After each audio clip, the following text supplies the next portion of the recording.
Good morning, entrepreneurs and builders. Welcome to the Breaking Business Podcast, where we don't just talk marketing and entrepreneurship, we dissect it, we challenge it, we extract those golden nuggets that you can actually use every single day. Business is in your blood, and I'm here to make it boil. I'm your host, Dr. Wood. Now let's break it down and build something great. We were all told the same thing growing up: do your chores. It builds character. For years, I believed it. I really thought that wiping down counters and scrubbing toilets was forging me into a better, more responsible person. But what if that was a lie? Or at least not the whole truth? What if scrubbing this plate isn't building character? What if it's my first lesson in existential dread? This is the story of how I realized my weekly to-do list wasn't just a list of tasks. It was a secret curriculum, a hidden psychological war that was teaching me about the very nature of human suffering. The universal problem. Let's be honest. There's a universal sinking feeling that comes with the weekly to-do list. It's the quiet dread of a Sunday afternoon when you know the laundry basket is overflowing. Again, it's that sigh before you plunge your hands into a sink full of greasy dishes. We've all been there. And for generations, we've been fed this simple, almost folksy wisdom that this drudgery is good for us, that it teaches responsibility, perseverance, and a strong work ethic. Some long-running studies have even found that kids who do chores often grow up to be more competent and well-rounded adults. And I don't entirely disagree with that. There's no denying that learning to contribute to a household is valuable. It teaches you time management and how to get organized, but that explanation always felt incomplete. It felt like a glossy cover painted over a much darker, more complicated story. It totally ignored the profound sense of futility, the sheer, grinding repetition of it all. What if the character being built wasn't just about responsibility, but about something much deeper? What if chores were our first real encounter with the philosophical burdens that define being human? The thesis. Here's where it all clicked for me. Chores weren't designed to teach us character in the way we were told. They were actually our first lesson in the nature of human suffering. Now, I don't think our parents were secretly existential philosophers assigning us homework, but the very structure of chores, the fact that they're cyclical, thankless, and never-ending, perfectly mirrors the grand, often invisible, struggles of life. They're a small-scale version of a much larger psychological war we all have to fight. It's a war against meaninglessness, a battle to find purpose in the mundane, and a struggle to accept that some work is never ever finished. I believe chores taught me three profound and frankly brutal lessons about what it means to be human, and understanding them has changed everything. Lesson 1. Futility, the Sisyphean task. The first and most immediate lesson is futility. Just think about washing the dishes. You scrub, you rinse, you dry, you put them away. The sink is empty, gleaming. You feel a fleeting, beautiful moment of accomplishment. But what happens next? You eat again. And the sink, once your source of pride, fills right back up. The same goes for laundry. You wash, dry, fold, and put away every single sock, only to see the hamper start to fill up the very next day. This endless cycle is the modern definition of a Sisyphean task. In Greek mythology, Sisyphus was a king punished by the gods. His eternal punishment was to roll a massive boulder up a hill, only to watch it roll back down every single time he got near the top. He had to start over, forever. This myth hits so hard because on some level, we all have a boulder we're pushing. For a lot of us, our first boulder was the chore list. It's our introduction to the idea that some work is never truly done. It's a relentless, repetitive loop. Even amazing achievements are often just the result of tedious, step-by-step work.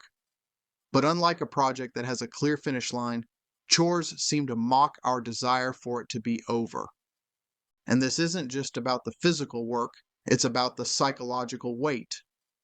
The philosopher Albert Camus saw Sisyphus as the ultimate absurd hero, someone who is fully aware of how meaningless his task is but does it anyway.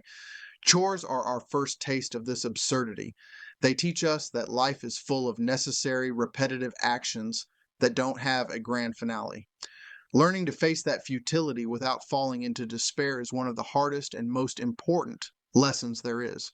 It's the realization that most of life isn't about reaching the finish line, but about the act of pushing the stone itself. Lesson 2: Chosen versus unchosen suffering. So, if chores are basically an exercise in futility, why do them? This brings us to the second lesson: the huge difference between chosen and unchosen suffering. The misery of having to clean your room or mow the lawn is, for the most part, a low-stakes, predictable kind of hardship. You could call it chosen suffering. You might not want to do it, but you choose to, either to avoid getting in trouble, to make your parents happy, or just to live in a space that doesn't feel chaotic. This is training. It's resilience practice. Because as we all find out, life is filled with unchosen suffering. You don't choose to get sick. You don't choose a painful breakup. You don't choose to lose your job. These are the boulders that just appear in our path without our consent. They are the sudden, chaotic, and truly painful hardships that can completely derail our lives. Chores, in their own small way, prepare us for this. They teach us how to show up and do something difficult, even when we have zero desire to. They build the mental muscle of perseverance in the face of monotony.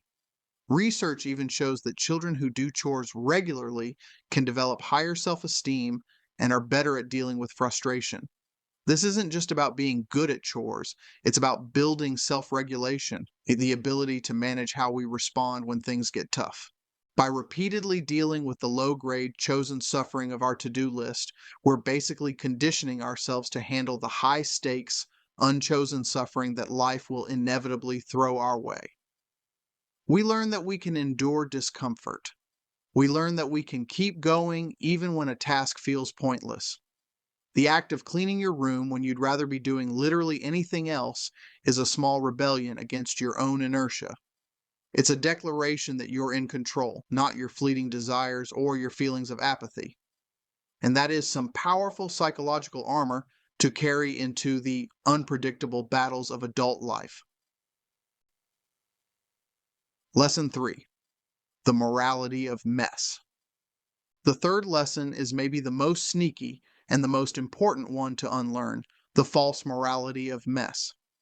Somewhere along the line, most of us absorb the idea that cleanliness is next to godliness, that a tidy home is the sign of a virtuous person, and that a messy room is a symptom of a moral failing. We're told we're lazy or irresponsible if we can't keep up. For a lot of people, this turns into shame. This is especially true for women, who often bear the unfair mental load of planning and organizing all the household tasks, which can lead to higher rates of depression and stress. The unequal division of all this invisible work is a massive source of distress. But what if all of that is just wrong? Therapist K.C. Davis has championed a revolutionary idea: care tasks are morally neutral. Struggling to keep up with the laundry doesn't make you a failure. Having a sink full of dishes doesn't mean you're a bad person. These things aren't indicators of your morals. They are simply tasks. Their only purpose is to create a functional environment for you. An overflowing laundry basket is not a statement about your character. It's a pile of dirty clothes that needs to be washed. That's it. This concept is so liberating. It separates our self-worth from our to-do list. It lets us approach chores not from a place of shame, but from a place of self-compassion.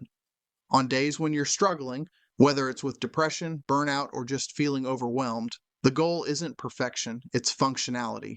What's the bare minimum you can do to care for yourself today? Maybe it's just washing 2 coffee cups so they're ready for tomorrow morning. By stripping the moral judgment away from these tasks, we take away their power. They're no longer a measure of our goodness, but just a neutral part of taking care of ourselves, like brushing our teeth. This shift in thinking allows us to see that we deserve to live in a functional space, and that struggling to maintain it isn't a moral failure. It's just a sign that we're human. The reframing. So after all this, Do I still think that chores build character? Yeah, I do. But not in the simple way I was taught. Chores don't build character by making us neat and tidy little soldiers. They build character by forcing us to confront some of life's biggest philosophical problems head on at a young age. They teach us that life involves a certain amount of meaningless repetition and that we have to find a way to endure it. They teach us to choose small, manageable hardships so that we can become strong enough to face the big, unmanageable ones. And hopefully, they teach us to separate our worth as a person from the state of our homes. The real character they build isn't about becoming a good person who always does their chores. It's about becoming a resilient person who can stare into the abyss of an endless to-do list and not fall apart. It's about learning to create your own meaning, even in the most mundane tasks. Conclusion and CTA. The journey from seeing chores as a miserable burden to seeing them as a kind of philosophical training is a long one. It's the journey of realizing that the enemy isn't the pile of laundry, but the shame we attach to it. It's understanding that resilience isn't built in big moments of heroism, but in the quiet, repeated decision to show up for the tedious tasks of daily life. Albert Camus, in his essay on Sisyphus, ended with a revolutionary thought. The struggle itself toward the heights is enough to fill a man's heart. One must imagine Sisyphus happy. Sisyphus is happy not because he loves his pointless task, but because in that moment of walking back down the hill to get his boulder, he is conscious, he is aware, and he is the master of his own fate. He accepts his reality, and in that acceptance, he finds freedom. Maybe we can find that too. Maybe we can look at the dishes in the sink not as a failure, but as proof that we have nourished ourselves. We can look at the messy living room as a sign that it has been lived in and enjoyed. And in that moment of acceptance, we can choose to push our own boulders, not out of shame or obligation, but as a conscious and maybe even empowering act of living. So I want to ask you, what's the chore you hate the most, and what's the profound or even absurd life lesson it has taught you? Share your story in the comments below.